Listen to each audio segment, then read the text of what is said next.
Hi guys, I'm just making this video because I couldn't find anything on YouTube about wiring up auxiliary lights on the CMX 500. This bike is the wife's bike, and we just thought for a bit of extra, so she'd stand out in the traffic a bit more, as a bit of a heads up.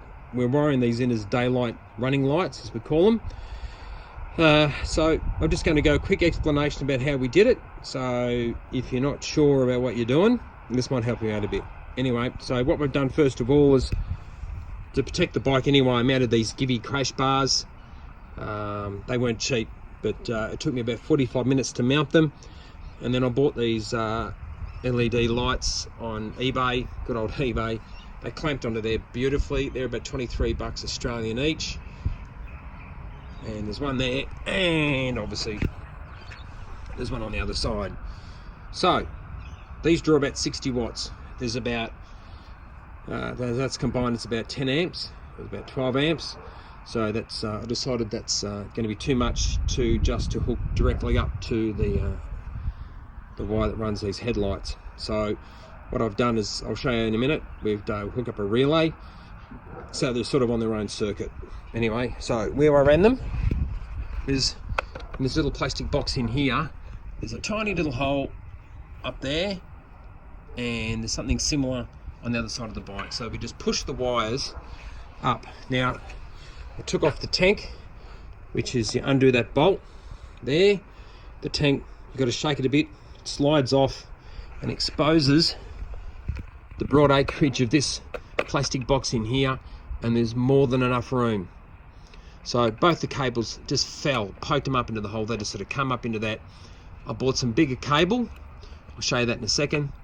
Did a solder joint in there, taped them up nice and neat, and I ran the cable.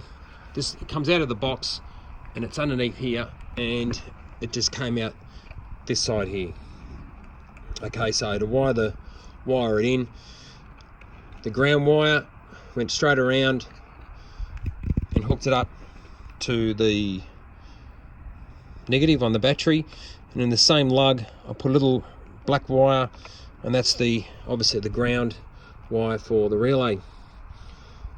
I ran then a nice big fat cable. This is pretty serious cable. It's pretty big. So anyway, so I ran some red wire the same gauge off the positive terminal of the battery, and ran, obviously that goes up here to provide power to the relay, and then the red wire in this cable from the lights goes up obviously into the relay as well. So we've got power, and there's your wire going off to run those lights. And we've got the black from the battery. So the only one left is, how do we turn this relay on and off when the ignition goes on and off? Now, had a look at the wiring diagram online, just googled it, and in this wiring loom in here, tucked away, it's in there tight, in here there is a wire which come out. There's a whole heap of cables in there, and she's really tucked in there. In here there's a cable that's a blue wire with a white stripe, and that turns on and off with the ignition and is the power up to the high and low beams. So if I hook into that, so what I did is I just soldered a bit of red wire, put a bit of heat shrink on it to make it look neat. Doesn't really, but looks better. So this cable, this one I've soldered onto, comes live when you turn the ignition on.